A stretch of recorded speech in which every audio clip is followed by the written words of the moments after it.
Assalamualaikum warahmatullahi wabarakatuh. Halo semuanya, kembali lagi kita akan bahas prediksi soal SNK 2024 bidang kebumian nomor 25 dan 26.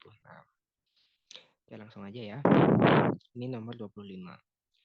Berikut adalah beberapa penyebab matinya siklon tropis. Oke, kita akan bahas opsinya satu-satu. Jadi siklon tropis itu sebuah pusaran udara yang terjadi di wilayah perairan, di wilayah lautan kayak gitu. Nah, siklon tropis itu juga bisa berkembang, terus juga bisa punah gitu. Jadi, nah, punahnya siklon tropis atau matinya siklon tropis ini bisa disebabkan oleh beberapa hal. Oke, kita bahas opsi satu-satu. Opsi A, siklon tropis bergerak menjauhi lautan tropis yang hangat dan lembab. Ini betul. Ini merupakan penyebab matinya siklon tropis. Kenapa? Karena siklon tropis itu butuh yang namanya pasokan uap air. Artinya, kalau dia menjauhi lautan, dia tentunya akan kehilangan pasokan uap air tersebut. Selain itu, siklon tropis itu butuh laut yang hangat. Suhunya minimal 26,5 derajat Celcius. Nah, itu suhu minimal siklon tropis yang agar bisa berkembang. Jadi kalau siklon tropis dia bergerak menjauhi lautan tropis yang hangat dan lembab, dia menjauhi otomatis dia akan kehilangan sumber energinya dan berakibat akan matinya siklon tropis. Jadi yang A ini benar. Terus yang B, siklon tropis bergerak mendekati daratan. Nah, ini juga benar. Ini adalah salah satu penyebab matinya siklon tropis. Karena siklon tropis itu hidupnya di air, bukan di darat. Dia butuh pasokan uap air yang ada di air.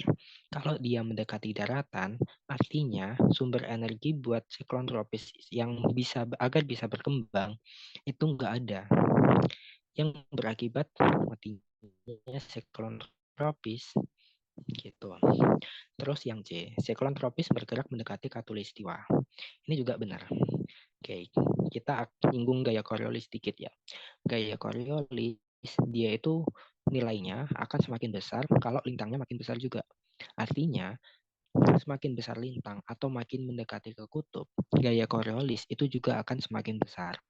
Sebaliknya, makin dia mendekati lintang rendah atau makin dekat khatulistiwa, gaya Coriolis itu akan semakin kecil nilainya.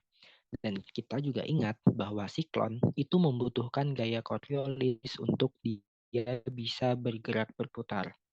Kalau dia mendekati khatulistiwa yang notabene-nya gaya Coriolisnya itu kecil, otomatis gaya buat siklon dia bergerak itu nggak ada.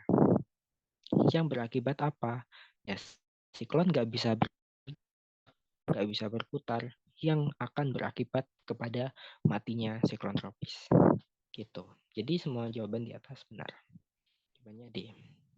Gitu. Lanjut soal nomor 26. Berikut ini adalah ion yang turut berperan pada kadar garam pada air laut. Kecuali. Nah, di oceanografi, kalian akan kenal yang namanya unsur mayor air laut. Unsur mayor ini ada beberapa. Ada mulai dari klorin, natrium. Nah, ini penting buat dihafal karena banyak sekali sering keluar soal-soal oceanografi itu dia nanyain tentang unsur mayor. Bahkan pernah disuruh mengurutkan mulai dari yang konsentrasinya paling besar ke konsentrasinya yang paling kecil. Urutannya kayak gini. Klorin, natrium, sulfat, magnesium, kalsium, dan kalium. Opsi B, rumus kimia dari natrium. Opsi C, rumus kimia dari sulfat. Opsi D, rumus kimia dari strontium. Dan opsi E, ini rumus kimia dari kalsium. Jadi yang salah adalah yang D. Strontium itu bukan unsur mayor, melainkan unsur minor. Itu ya. Oke, pembahasan kali ini cukup ya. Semoga bermanfaat. Kurang lebihnya mohon maaf. Kita akan lanjut di video-video selanjutnya. Assalamualaikum warahmatullahi wabarakatuh.